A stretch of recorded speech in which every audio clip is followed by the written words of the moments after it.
วัสดีครับผมศิลพงษ์ใจกว้างโอบ้านสวนภาคเครื่องเทอร์โบครับผมวันนี้จะเป็นเรื่องราวเกี่ยวกับพระกลิ่งนะฮะซึ่งได้จำลองเอาพุทธลักษณะของพระกิ่งปวเรศของวัดบวรมาจัดสร้างฮะก็จะเป็นเรื่องราวของพระกิ่งพ่อแม่ครูบาอาจารย์หลวงปู่ฟั่นอาจารย์โลนะครับผมซึ่งข้อมูลที่ใน YouTube เนี่ยผมก็พยายามไปค้นๆดูเหมือนกันยังไม่มีใครนำเสนอเกี่ยวกับเรื่องนี้ฮะผมก็เลยจะนำเอาเรื่องราวสั้นๆนะฮะตามข้อมูลที่ได้มีบันทึกไว้บ้างนะฮะเอามานำเสนอเป็นวิทยาทานความรู้ให้กับเพื่อนๆที่ชื่นชอบการเก็บสะสมคอลเลกชันของหลวงปู่ฟั่นครับผมเรื่องราวที่นำเสนอนี้เป็นเรื่องราวที่ใหม่ฮะข้อมูลค่อนข้างที่กระชับแล้วก็น้อยครับผมถ้ารูปภาพที่เป็นลิขสิทธิ์ใดหรือว่าข้อมูลที่ไม่ถูกต้องหรือว่าไม่เหมาะสมใดเกิดขึ้นในคลิปวิดีโอสั้นนี้ก็ขออภัยมาณที่นี้ด้วยครับผมที่เห็นอยู่ในขณะนี้ถ้าเพื่อนๆพี่ๆท่านใดฮะที่ชื่นชอบพระกิ่งหรือว่าเก็บสะสมพระเครื่องโดยทั่วไปนะฮะพอเห็นพุทธลักษณะก็จะทราบโดยทันทีว่าเป็นพระกิ่งปวเรศของวัดบวรครับผมที่เห็นอยู่ในขณะนี้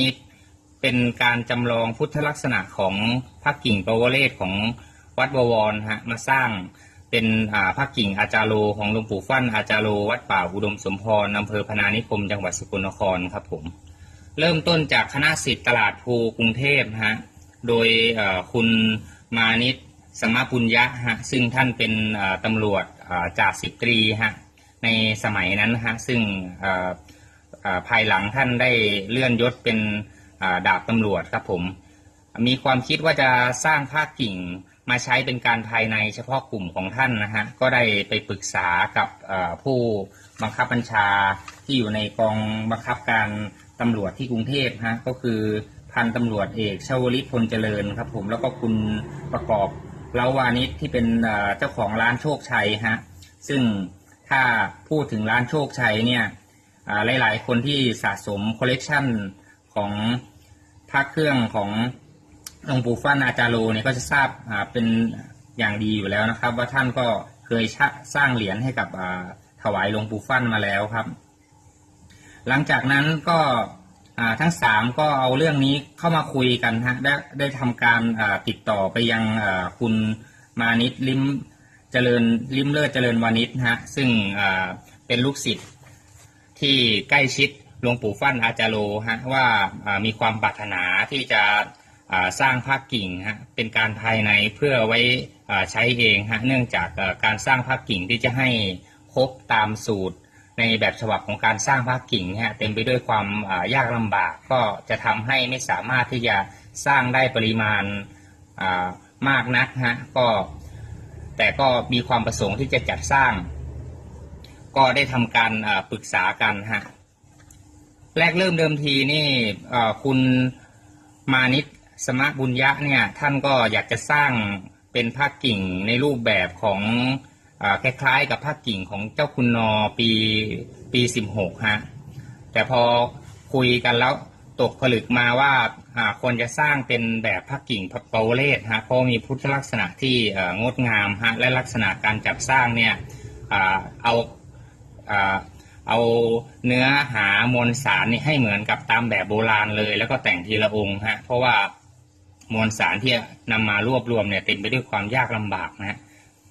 ก็ได้ทำการจัดเป็นหนังสือขออนุญาตสร้างขึ้นมาก่อนครับผมนะฮะนี่เป็นหนังสือขออนุญาตสร้างในสมัยนั้นนะครับเดี๋ยวผมไปขออนุญาตอ่านนิดนึงครับผมเป็นเรื่องขออนุญาตให้นายประกอบเล้าวานิชและ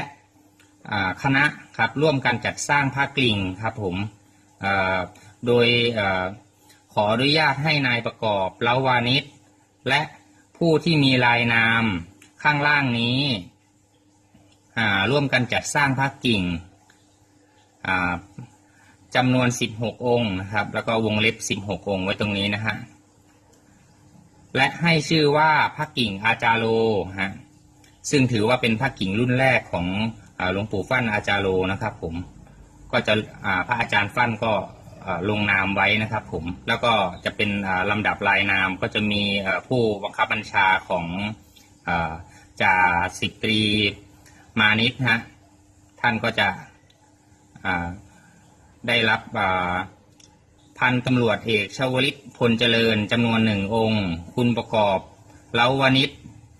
จำนวน3 องค์คุณมานิชลิมเลิศเจริญวานิชนะชื่อเหมือนกันฮะบางทีบางคนอาจจะสับสนนิดนึงฮะระหว่างคุณมานิชสมะปุญญะฮะกับคุณมานิชลิมเลิศเจริญวานิชฮะคงไม่สับสนนะครับผมนี่ก็จะเป็นการจำลองมาเจ้าเป็นสีโทนฟ้านิดนึงครับผมเพราะพอดีผมเคยเห็นต้นฉบับที่เคยมีคนมาลงไว้ผมก็เลยก๊อปปี้ไว้แต่พอปริ้นออกมาเสร็จเรียบร้อยแล้วโดนแสงแดดนะสีออกจะเป็นโทนฟ้าๆครับผมแต่ว่าผมทำการปรับแสงให้เป็นสีดำเพื่อให้ใกล้เคียงกับหนังสือขออนุญาตจัดสร้างในตอนนั้นฮะลงวันที่28 พฤศจิกายนพุทธศักราช 2514 ครับผมเดี๋ยวมาดูพุทธลักษณะกันอีกทีนึงฮะที่ได้พูดไว้แล้วว่าเป็นพุทธลักษณะเหมือนกับพระกิ่งปวเรศวัดบวรฮะที่ได้มีการจัดสร้างไว้ฮะส่วนในช่างที่ทำการหล่อนี่ฮะได้ในช่างสอนจามอนมานฮะซึ่งท่านเคยฝากผลงานที่มีชื่อเสียงไว้ในพระกิ่งนเรศวรวังจันทร์ฮะซึ่งสร้างในปีพุทธศักราช 2514 หรือ 15เนี่ยฮะผมไม่แน่ใจครับผมซึ่งพระกิ่งที่ท่านได้จัดสร้างตอนนั้นได้รับความนิยมแล้วก็ก่อเกิดอภินิหารมากมายนะฮะแต่ว่าพระกิ่งอาจารโลเนี่ยที่ได้ขออนุญาตทำการจัดสร้างเนี่ยเต็มไปด้วยความละเอียดอ่อนฮะทั้งมวลสารและการจัดสร้างฮะนายช่างสอนจามอนมานเนี่ยเป็นผู้ที่มีความเจริญมีความชำนาญในการสร้างพระแล้วก็พระรูปหล่อรูปเหมือนต่างๆเป็นอันมากครับผมแต่ท่านได้ทำการจัดสร้างโดยการหล่อทีละองค์แล้วก็แต่งทีละองค์ฮะจะเห็นพุทธลักษณะว่าจริงๆแล้วถ้าเปรียบเทียบกับหลายๆองค์จะไม่เหมือนกันสักทีเดียวฮะแต่จะมีความละไม้คล้ายคลึงกันครับผมพุทธลักษณะโดยทั่วไปก็ได้กล่าวไว้ในตอนต้นแล้วนะฮะว่าได้ทำการจำลองรูปแบบของพระกิ่งปวเรศวัดบวรมาครับผมทั้งรูปแบบพุทธลักษณะแล้วก็รูปแบบของโค้ดที่ตอกด้วยฮะจะมาตอกโค้ดเม็ดงาที่ตรงนี้นะฮะจุดสังเกตพระกิ่งโดยทั่วไปเนี่ยจะมีทั้งหมดบนบัว7 กลีบนะฮะแต่ว่าพระกิ่งของวัดบวรนี่จะเป็นบัว8 กลีบฮะทั้งชั้นล่างและชั้นบนฮะอย่างละ10อย่างละ8ฮะเป็น16 กลีบรวมทั้งหมดฮะแต่ว่าเขาจะเรียกรวมกันว่าเป็นบัว8 กลีบครับผมแล้วก็จะมาต่อโค้ดทางด้านนี้ฮะ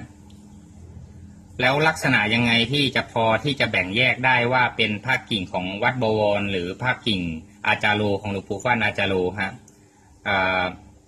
หลังจากที่ได้บรรจุกิ่งแล้วก็ปะด้วยแผ่นทองแดงทางด้านล่างแล้วฮะมีการตีให้เป็นก้นถ้วยตามรูปแบบของกิ่งโบราณฮะใช้อุปกรณ์ทางการแพทย์นะฮะของทันตแพทย์นะฮะก็คือเครื่องกอฟันฮะมาจานเป็นอักษรขอมฮะรอบใต้ฐานครับเป็น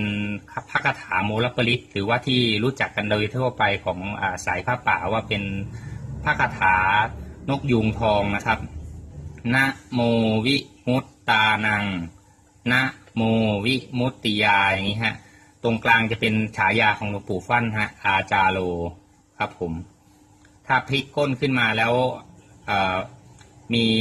ลักษณะอย่างนี้ก็แสดงให้เห็นว่าเป็นของหลวงปู่ฟั่นอาจารโลอย่างชัดเจนนะครับผมก็จะมีพระกิ่งอาจารโลบางที่นะฮะที่ได้บอกไว้ว่าเป็นพระกิ่งอาจารโลฮะแต่ว่าจะเป็นอักขระตัวอื่นฮะเราก็ต้อง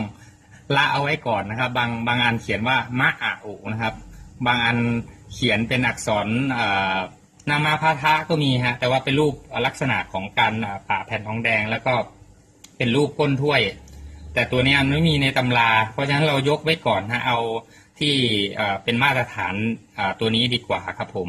เพราะบางครั้งเห็นพุทธลักษณะคล้ายๆกันฮะเสร็จเรียบร้อยแล้วก็มีโค้ดเม็ดงาที่ตอกตรงนี้เหมือนกันด้วยฮะแต่ให้เรา เอาที่ว่าเป็นพระคาถานกยูงทองแล้วก็มีฉายาของหลวงปู่ฟั่นก็แล้วกันนะครับผมครับแล้วก็จะมีพระกิ่งอีกชุดหนึ่งฮะที่มีการต่อโค้ดทำให้สับสนกันเหมือนกันฮะว่าเป็นพระกิ่งอาจารโลครับก็เคยมีการตอกอาจารโลเป็นโค้ดอาจารโลเลยฮะตอกตรงนี้ฮะมีทั้งที่เป็นเนื้อทองแดงแล้วก็เป็นเนื้อ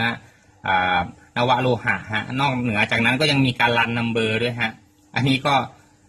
ละไว้ก่อนก็แล้วกันนะครับผมเพราะว่ามันไม่มีในตำราหรือว่าเอกสารใดๆจะระบุไว้ครับผมให้เล่นตามนี้ฮะบางองค์จะมาสังเกตว่าจะเห็นมีรอยดินสอฮะตรงอาจารโลนะฮะน่าจะลักษณะของนายช่างที่ท่านได้ทำการลงเป็นดินสอไว้ก่อนครับผมเสร็จเรียบร้อยแล้วใช้หินใช้เครื่องมือกอฟันของทันตแพทย์นะฮะมาจานเป็นตัวอักษรอีกทีหนึ่งครับผมนี่ฮะ พุทธลักษณะบางองค์ก็จะไม่เหมือนกันสักทีเดียวฮะแต่ว่าโดยรวมเนี่ยเราจะเห็นได้ว่ามีการต่อโค้ดเม็ดงาฮะแล้วก็มีวรรณะลักษณะของนวโลหะกลับดำครับเห็นพุทธลักษณะด้านข้างนะครับผมโดยทั่วไปฮะผิวจะกลับดำแล้วก็อมเป็นแดงๆอย่างนี้ฮะบางองค์ที่ผิวเปิดแล้วจะออกเป็นสีออกซีดขาวนะครับผมองค์นี้ก็กลับดำครับโค้ดเม็ดงาจะตอกตรงนี้ฮะนี่ฮะเห็นโค้ดเม็ดงาใช่ไหมครับลักษณะอาจารโลฮะบางองค์จะเห็นเป็นรอยดินสอฮะเขียนไว้ก่อนครับเสร็จเรียบร้อยแล้วค่อยลงด้วยอุปกรณ์กอฟันของทันตแพทย์ฮะเขียนเป็นตัวอักษรฮะบางคนอาจจะเห็นเป็นตัวแกะสลักในลักษณะของสิวนะฮะตัวอย่างนั้นไม่ใช่ฮะโดยมากเราจะเป็นเรียนแบบฮะจะต้องเห็นเป็นขีดลักษณะซิกแซกไขว้ไปไขว้มาฮะตามแรงสั่นของเครื่องฮะ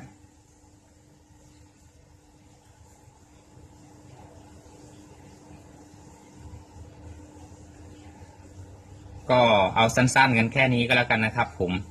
ว่าโดยทั่วไปก็ถือว่าในคลิปโดยทั่วไปเนี่ยเท่าที่ทราบก็ยังไม่มีการเผยแพร่ในเรื่องนี้มาก่อนครับผมส่วนเรื่องราวแล้วก็ข้อมูลโดยทั่วไปเนี่ยสามารถไปค้นเพิ่มเติมได้ใน Google นะครับผมหรือถ้าใครที่ขี้เกียจอ่านข้อมูลที่เป็นเอกสารก็แนะนำให้เข้ามาในYouTube นี้ได้ครับผมขอบคุณมากๆครับ